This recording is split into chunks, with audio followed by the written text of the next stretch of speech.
Johnny Carson reigned over late-night television for 3 decades, and in that time he met nearly every major celebrity in Hollywood. On screen he kept things sharp, charming and entertaining, but off-camera he witnessed a side of fame the audience never saw. He learned quickly that some of the brightest smiles could vanish the moment the cameras stopped rolling. One Oscar-winning actress who seemed gracious and witty during her interview turned into a terror backstage, yelling at staff and demanding someone be fired for a trivial mistake. A music legend who enchanted audiences with his voice once grabbed a Korean War veteran working behind the scenes by the tie, threatening him simply for giving a time warning. One guest's behavior grew so inappropriate that Carson had to cut to commercial 3 separate times in one evening.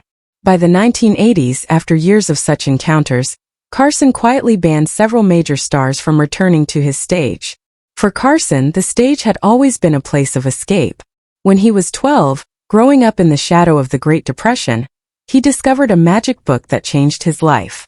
Money was scarce, but he saved up to order a mail-order magic kit.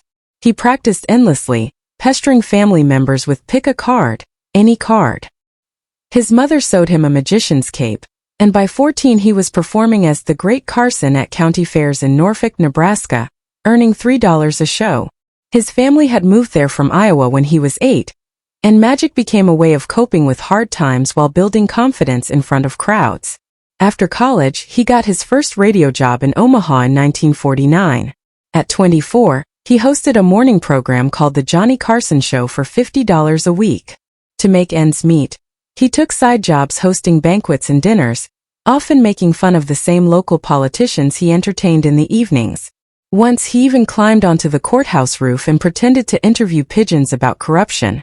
When the station added television later that year, Carson transitioned in front of the camera, hosting a playful program called The Squirrel's Nest, where his natural ease and humor began to shine. By 1951 he had moved to Los Angeles, chasing bigger dreams but struggling to get traction. He read weather reports on KNXT before landing his own small show, Carson's Cellar. Despite its shoestring budget, his clever characters caught attention. In 1953, Red Skelton was injured just before a broadcast, and Carson was asked to fill in with less than an hour's notice. That night, millions of viewers saw him live for the first time, and his performance changed the course of his career. CBS soon gave him a primetime show, but it was plagued with instability. After only 39 episodes, The Johnny Carson Show was canceled in 1956. The experience nearly broke him with stress and doubt, though he secretly kept several episodes. Decades later, those lost tapes revealed flashes of the brilliance he would fully realize on The Tonight Show. Carson's personal life was far less steady. He married his college sweetheart Jody Walcott in 1949, and they had 3 sons. Their marriage was filled with bitterness and silence, and by 1963, a year after Carson took over The Tonight Show, they divorced. Years later, tragedy struck when their eldest son, Richard, died in a car accident at 39. The loss devastated Carson, who took weeks off from the show and later spoke of his son's infectious laugh. His battle with alcohol also grew over the years.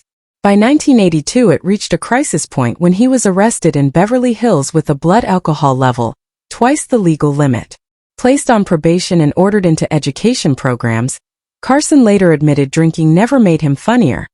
It only made him angry. His marriage to Joanna Holland, his third wife, unraveled during the same period. Their divorce dragged on for 3 years, costing him millions in one of the most expensive settlements of its time. Through all the personal turmoil, The Tonight Show became his anchor. Taking over in October 1962, Carson gradually reshaped late-night television, weaving together opening monologues, sketches, and recurring characters. At its height, the show drew 17 million viewers nightly. Carson insisted on control over guests and content, keeping things broad, safe, and entertaining, careful never to alienate sponsors. As filmmaker Billy Wilder once said, Carson's show was like a national sedative, calming people at the end of long days. But Carson's geniality often had private disdain for the stars who crossed his stage. Joan Crawford, who appeared on his very first night in 1962, charmed the audience but unleashed fury on staff the moment cameras were off. Frank Sinatra, a close ally of mob figures and famous for his explosive temper, once intimidated a backstage worker to the point of tears. Carson stepped in, telling Sinatra bluntly that no one disrespected his crew, and afterwards decided not to welcome him back. Jerry Lewis was another who pushed Carson's patience. Known publicly as a clown, privately he was volatile, addicted to pills and often cruel to his family. On Carson's show, his antics frequently forced premature commercial breaks. Similarly, Mickey Rooney, once Hollywood's biggest star, grew notorious for inappropriate comments on set. His behavior eventually got him quietly blacklisted from returning. Even those Carson admired sometimes disappointed him. Bob Hope, who had once embodied the magic of live performance, aged into a difficult guest who ignored time limits and used the show as an advertisement. By the 1980s, Carson was openly frustrated, complaining that Hope no longer respected the format. Bette Davis, one of Hollywood's fiercest fighters, also brought chaos. On air in the late 1980s, she bantered with Carson and even laughed about his gassy champagne joke. But backstage she was demanding and temperamental, echoing the combative spirit that had defined her career since her fights with Warner Brothers in the 1930s. Carson learned to tread carefully, balancing her volatility against the entertainment she brought. Other figures were equally unpredictable.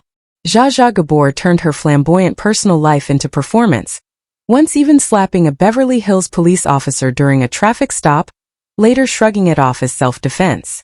Her reputation as a diva was well known by the time she appeared with Carson. What Carson saw across those years was the truth behind celebrity polish.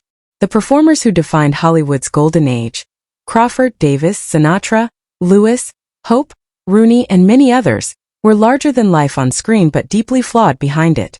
Carson himself was far from perfect, but his ability to hold his ground, protect his staff, and keep the show running made him both host and referee. When millions tuned in each night, they saw ease and laughter, but what Carson carried with him was something different. An unfiltered glimpse of fame at its rawest, the faces that America never got to see.